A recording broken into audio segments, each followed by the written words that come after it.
In this video, we're going to review some of the gases concepts from Chem 1, as well as look at some new concepts that we deal with in AP. So when we're looking at a gas, we describe a gas in terms of temperature, pressure, volume, and number of particles.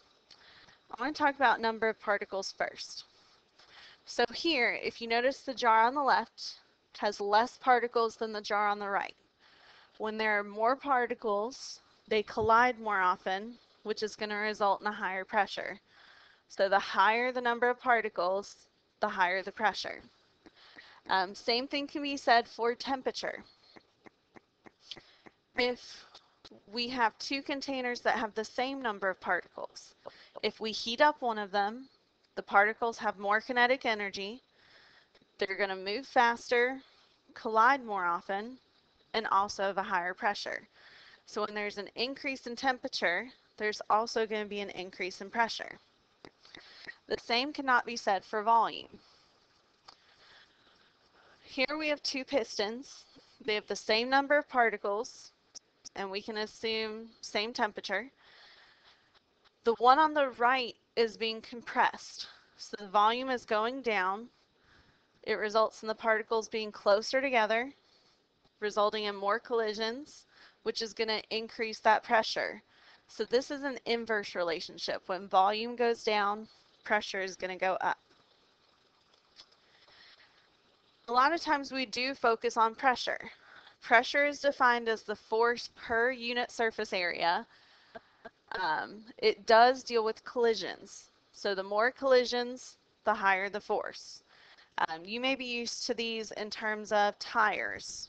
Your air pressure in your tires are measured in PSI. That's pounds per square inch. So pounds is the force, the square inch is your area. In terms of chemistry, we talk about pressure in units like atmospheres, which is ATM, kilopascals, which is kPa, millimeters of mercury, which is the mmHg, and torr. All of these were on your Chem 1 reference sheets, but we didn't necessarily talk about torr in Chem 1. These can all be equal to our standard pressure. So if you remember, standard pressure is equal to 1 atmosphere. That 1 atmosphere is also equal to 101.3 kPa, which is also equal to 760 millimeters of mercury, and also equal to 760 torr. All of these are on your reference sheet except for the 101.3 kPa. And we actually use kilopascals often, so that is a number that I would make sure to know. In terms of atmospheric pressure is the result of the weight of the column of air above you. So it doesn't only look at the air directly around you that's touching you, it looks at the entire column above you all the way out to the outside of the atmosphere.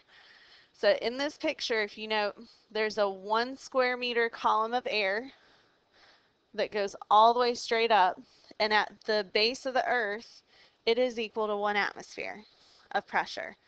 If you think about it, when you're on top of a mountain, you're at a higher elevation, there's less air above you to push down, so there tends to be a lower atmospheric pressure. Atmospheric pressure is measured with a barometer a lot of times. Sometimes these can look like a compass that measures the air pressure and gives you an actual number for that outside air pressure. What's shown here is a Torricelli barometer.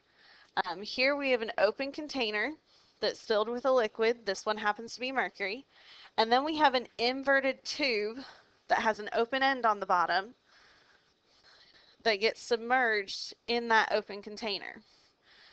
So this one happens to have mercury in it, and whenever that tube is inverted into the open container, it creates a bubble of a vacuum at the end of that tube. With measuring air pressure or pressure of the gas, we look at the difference in height between the level of mercury in the open container and the level of mercury in the tube. So that height difference is 760 millimeters of mercury. which happens to be the standard pressure. So that means that the pressure here is equal to atmospheric pressure. We're going to use a similar setup to this in our molar volume lab, but we will be using water as our base liquid instead of mercury due to its toxicity. With pressure, pressure is also measured using a manometer. So you may see a manometer and it'll either have a closed end or an open end, but you're going to have some sort of gas container attached to a tube that does contain mercury, and it'll either have that closed end on the tube or an open end on the tube. So how this actually measures pressure. So let's look at the closed end first. With a closed end manometer, there is no atmospheric pressure affecting the pressure of the gas. So if you notice here, there is a height difference between the mercury level in the tube on the right and the middle tube. That height difference is only affected by the pressure of the gas. So here we can tell that the pressure of the gas is equal to that height in millimeters of mercury. So here's an example problem. It says a closed manometer is filled with mercury and connected to a container of carbon dioxide gas. The difference in height of mercury in the two arms is 830 millimeters. What is the pressure of the carbon dioxide in kPa? So since it is a closed manometer, that height difference is equal to our pressure of our gas. So we can say that the pressure of our carbon dioxide is equal to the 830 millimeters of mercury. Now the actual question wants to know what's the pressure of carbon dioxide in kPa. So we have to change from millimeters of mercury into kPa. To do this, we can use our standard pressures because they are equal to one another, so we can use them as a conversion factor. So to change this, we no longer need millimeters of mercury, so that standard pressure will go on the bottom, so the 760 millimeters of mercury, and we're looking for kilopascals, or kPa. That standard pressure was 101.3, so that cancels out our millimeters of mercury and leaves us with 110.63 kPa as the pressure of our gas. Always note your sig figs. So remember, when we do stoichiometry, we have to look at the sig figs in the original number. So 830 has two sig figs, so we want to make our answer also have two sig figs. So this is going to be 110 kPa. And always remember to put your units on there. So remember, whenever it's a closed-end manometer, the pressure of the gas is equal to that height of the column.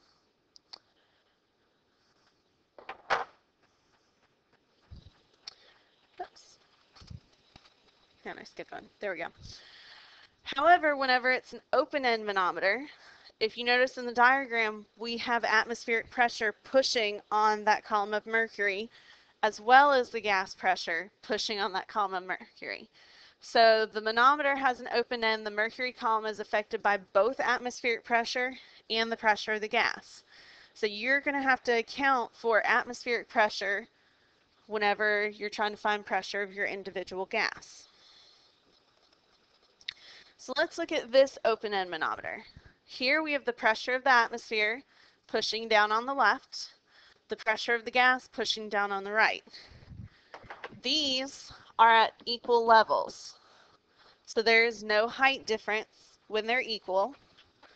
So therefore, the pressure in the atmosphere is equal to our pressure in the gas when those two columns are equal.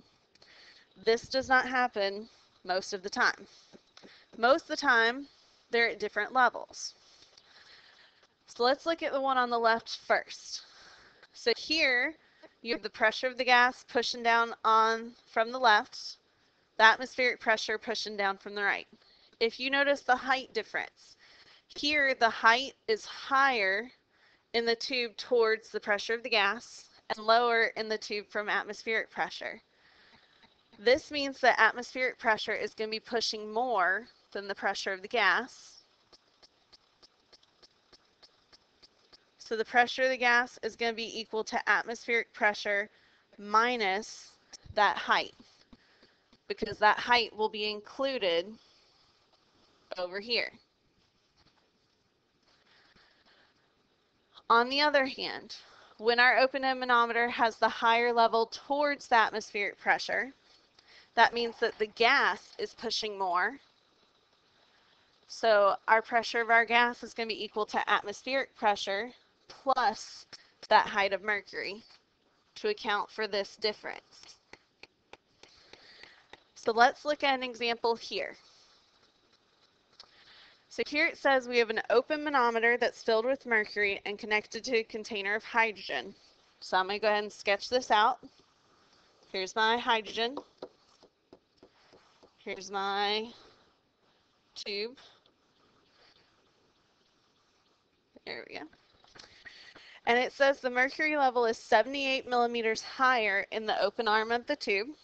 So the open arm is going to be up here, lower arm's down here. All of this is filled in. And this is a difference of 78 millimeters. And it says that the air pressure is 100.7. So pushing down here is 100.7. And that is in kPa. And it wants to know what is the pressure of hydrogen in kilopascals. So we see that the level in the open end is higher. So whenever that level in the open end is higher, we end up adding. So we know we're going to do our pressure of our gas is equal to the atmospheric pressure plus that pressure of mercury, so that height difference. Right now our atmospheric pressure is in kPa, and our pressure in mercury, that difference is in millimeters of mercury. We cannot add the two together when they have different units. So we need to make sure that they're in the same unit. Since we want our pressure of our hydrogen in kilopascals, it's going to be easiest to change those millimeters of mercury into kilopascals. So we have 78 millimeters of mercury. Same thing we did before. Our standard pressure in millimeters is 760. We want kilopascals. Standard pressure is 101.3. So that tells us that we have 10.4 kPa is that height difference. So now we can plug that in, and we can say that the pressure of our gas is equal to our atmospheric pressure, the 100.7 kPa, plus the height of the column, so 10.4, which gives us a gas pressure of 111.1 kPa. And double check, I kept our 3 sig figs during the stoichiometry step. Whenever we're adding, both of them have 1 decimal place. So your final answer should also have 1 decimal place.